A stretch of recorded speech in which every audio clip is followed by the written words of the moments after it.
Today I'm sharing 20 things that I have quit that has really helped me simplify my life. I haven't felt daily stress since like 5 years ago or so. And I think what I have to thank is really these habits that I have implemented that I will share with you today. I recently found out that I no longer have PCOS, which is a female disorder, and I think it's because I sleep well, because I'm not stressed, and this will really help you to simplify your life and experience less stress and more peace in your life.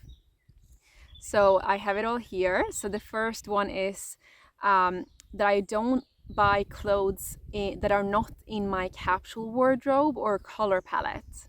So I have a capsule wardrobe, which means that all my clothes go really well together and they are all in the same type of color palette. And that means when I go clothes shopping, it's very easy because then I can rule out so many clothes that are completely not in my color palette. I've also completely stopped wearing clothes that I don't feel comfortable, because what happens for me is that I just won't end up using those clothes because I will always just pick something more comfortable.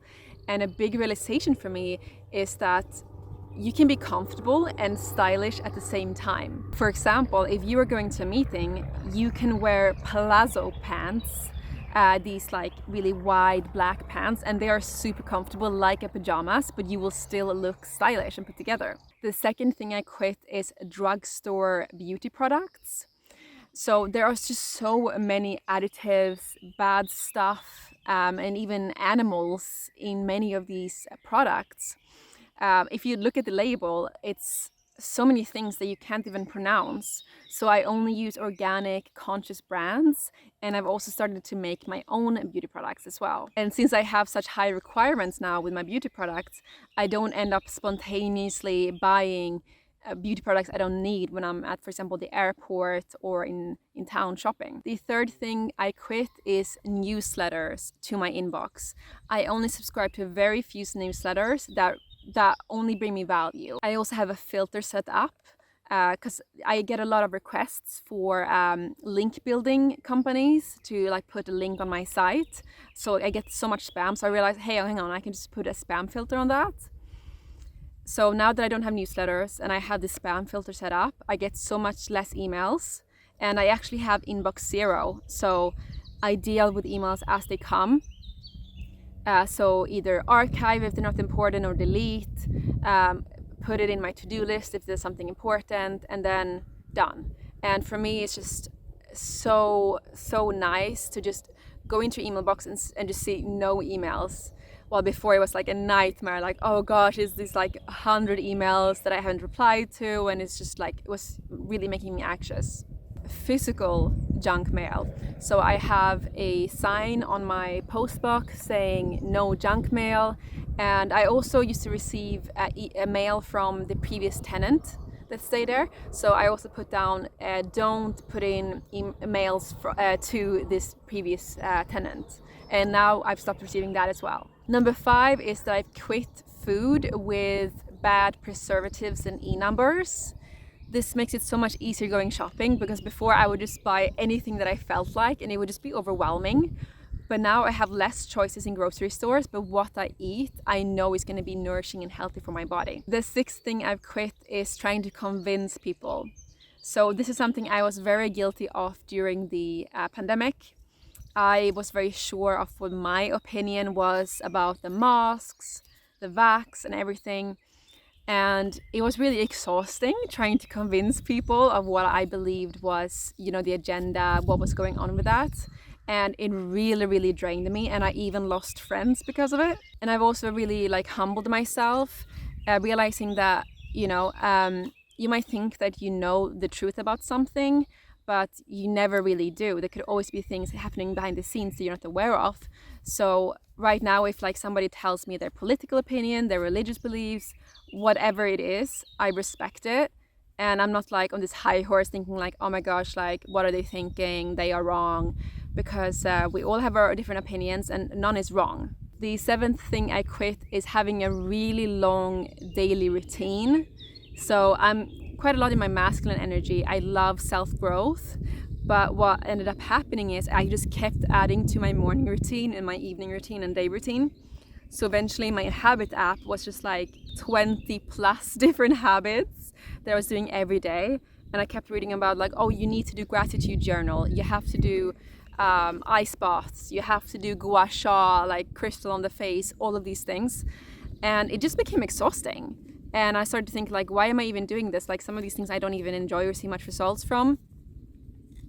So I narrowed this daily routine down to just 6 things that I do every day. And those include things like meditation, exercise, and going for at least a 30-minute walk, preferably in nature like this. I'm also less strict with what the habits are.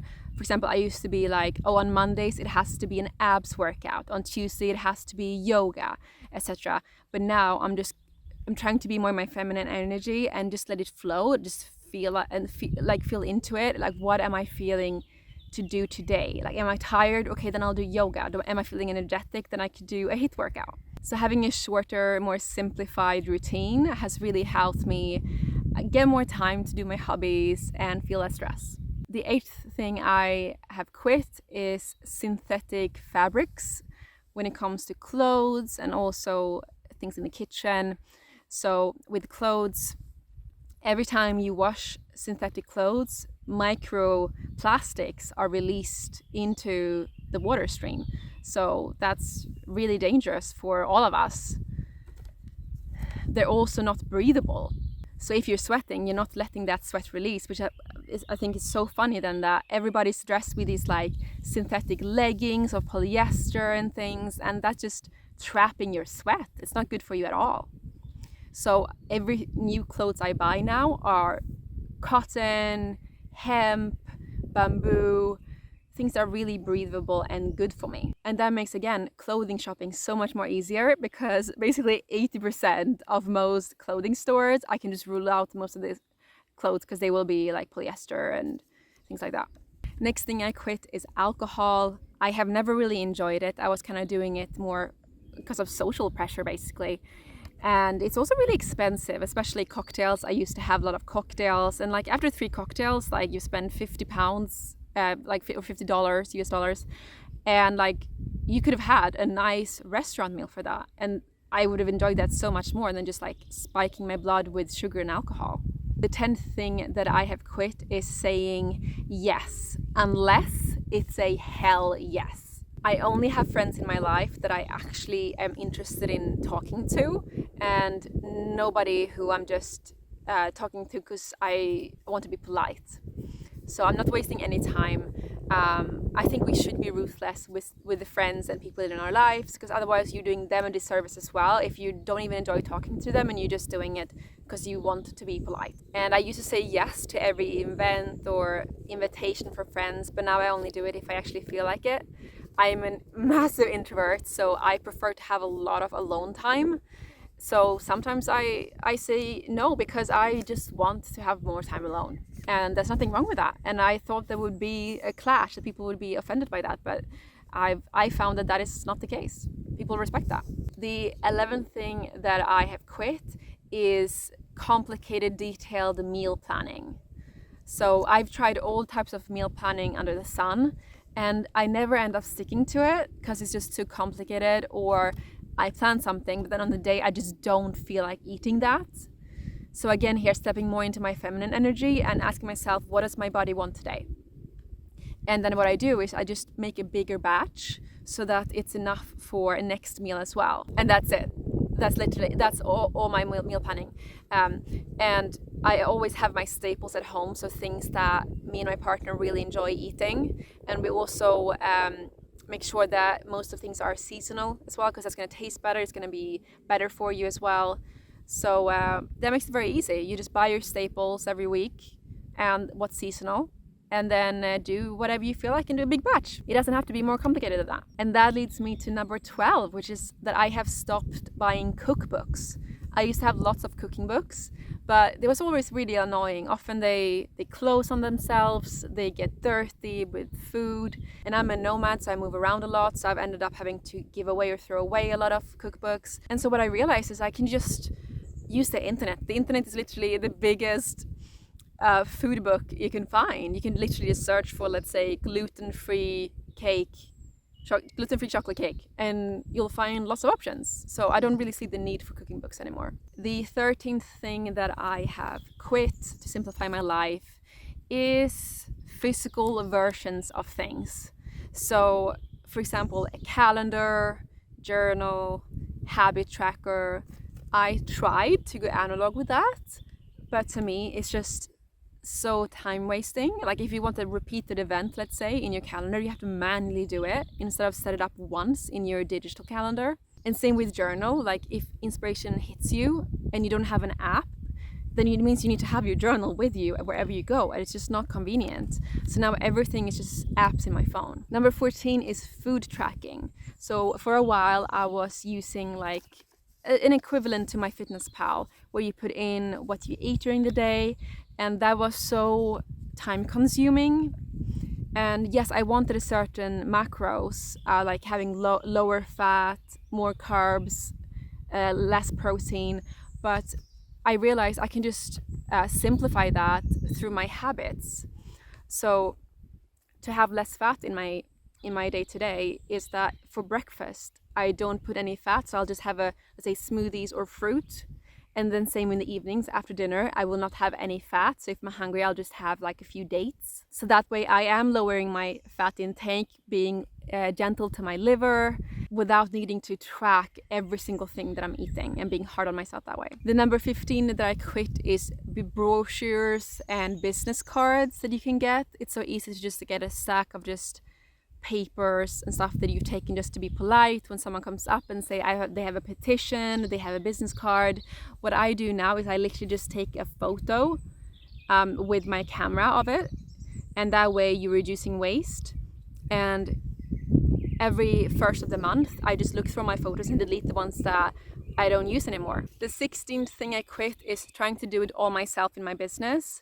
I now delegate everything that I don't enjoy doing, and that gives me time to focus on what I love, which is making videos for you guys and podcast episodes.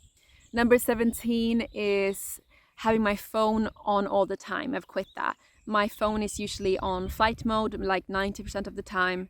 And then sometimes, yes, I do miss calls, but then I call them back as soon as I see it. That way I feel so much more control in my life. So like if I'm meditating, if I'm taking quality time with my partner, I don't want to be interrupted by external sources. So this has been huge for me. Number 18 is quitting digital clutter.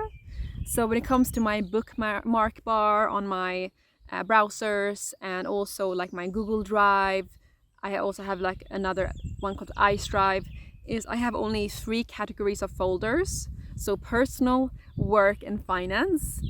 And that makes it just so easy to access everything instead of having like 50 different folders and trying to look through those. So this has really helped stop my digital overwhelm, and I feel so much more organized when I go on to my laptop.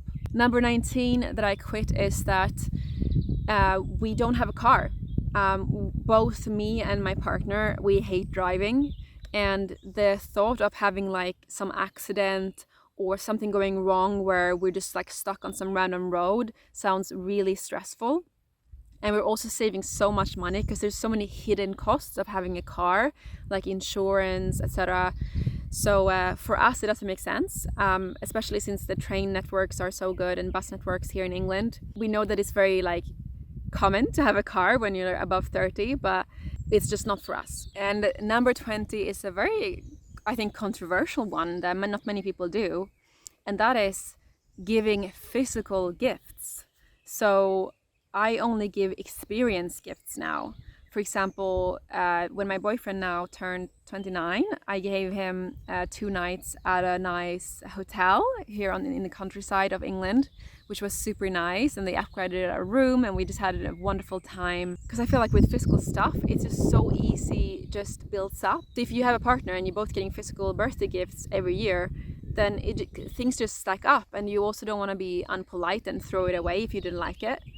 But with experiences, it's really hard to go wrong, and you're not adding to the clutter you already have in your life. Now, I'd love to hear what you are simplifying in your life. Is there anything you've quit and now you just feel so much more at peace? Let me know in the comments. Love you so much and have a beautiful, beautiful day.